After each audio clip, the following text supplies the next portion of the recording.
Thank you, Nishan. Thank you, Ramu. I almost envy young entrepreneurs like you because your star is hitched to a soaring India and the world is your oyster. The Honorable Prime Minister Sri Narendra Modi ji, sir, on behalf of TV9 Network, I would like to express my deepest gratitude to you for being with us here this evening. At a time when the war in West Asia is roiling global peace and prosperity, impacting the 3 F's that drive the global economy, namely fuel, finance, and food. The energy shock that we are witnessing now could be the biggest humanity has ever faced, far bigger than the shocks from the 2 world wars and the other disruptions like the Arab oil embargo of 1973 or the Iranian Revolution of 1979 or even the Gulf War. The ongoing asymmetric war could just drag on. So the question no longer is what the world thinks today. The question is also what India thinks today when the world is uncertain. Modi ji, you've once again reminded the world that diplomacy and dialogue is the only way forward. You have been working relentlessly, engaging with state heads to drive home this message. So we are not just grateful to you for being with us here tonight, but also, as always, for being a source of great inspiration for us. Ladies and gentlemen, in this context, please join me in giving a huge round of applause to Modi ji, who is now India's longest-serving head of a government with 25 years in office. Modi ji. It gives me goosebumps to think that half of our generation, half of our population wasn't even born when he became the chief minister in Gujarat in 2001. Thank you for being with us, Modi ji. The chairman of my home group, Sri Rameshwar Rao Garuji, excellencies, industry leaders, our guests from abroad, friends, ladies and gentlemen, it gives me immense pleasure to welcome you to the flagship summit of TV9 Network, What India Thinks Today. It is an understatement to say that we are living in turbulent times. Before the West Asia conflict, tariff war shook the world across continents. Thus, the 2 wars, one military and the other economic, have delivered a startling new fact. For the first time in decades, geopolitics is no longer a distant headline. It is a daily economic reality for the 8.3 billion people that live on this planet. In this global upheaval, under Modi ji's leadership, India is not only rising, but also helping stabilize the world order. India's own civilizational ethos has long been rooted in dialogue and not domination. Yet from a battle fought more than 5,000 years ago, this country produced most profound literature on life and duty.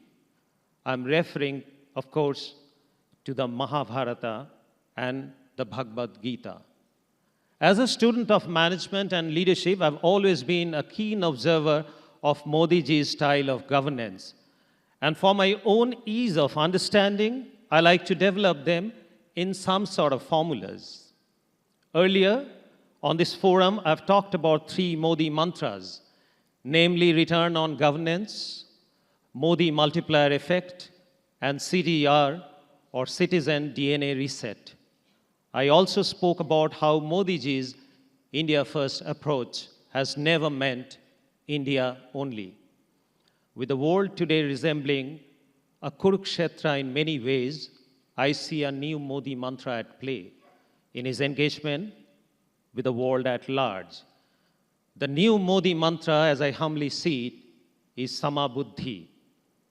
On the battlefield of Kurukshetra, this Sama Buddhi was the core advice given by Lord Krishna to Arjuna.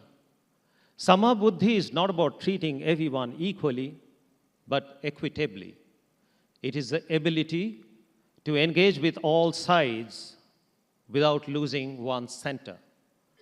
When I look at India's insistence on strategic autonomy and multi-alignment as spelled out in the 5 A's of foreign policy, which are Samman, Sangvad, Sahyog, Shanti, and Samriddhi, I see Sama Buddhi in action.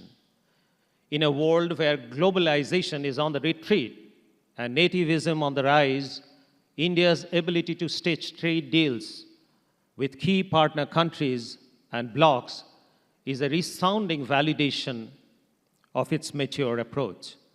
After all, in an age where one missile can disrupt global peace, peace is no longer an ideal, it is an economic necessity.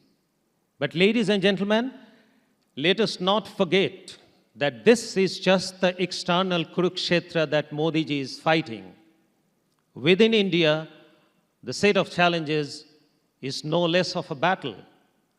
Broadly to my mind, these challenges are 1, poverty and inclusivity, 2, economic and infrastructure development, 3, sustainability and green energy, and 4, leveraging new age technology, particularly AI. On all these counts, India's transformation over the last 12 years under Modi ji's leadership has been truly remarkable. We have no doubt that India is well on track to achieve its dream of Viksit Bharat by 2047. The evidence of it is visible in every step of the way in various milestones that we are achieving. The task of transforming a country of 1.4 billion people is a daunting one. In my lifetime, there is no other leader who has dared to set BHAGs or big, hairy, audacious goal for a country and executed on them the way Prime Minister Modi has. Of course, democracy demands differences of opinion. Democracy thrives on debate, but democracy must always remain anchored in national interest. Despite these challenges, ladies and gentlemen, India is in a way at the epicenter of the emerging world order. And hence, our summit theme this year is India and the world. Modi ji, if what India thinks today is not only relevant, but also shapes the global narrative, it is because of your vision and leadership. When the world is searching for balance, and when India's voice carries greater weight than ever before, it is time to hear from the leader shaping that voice.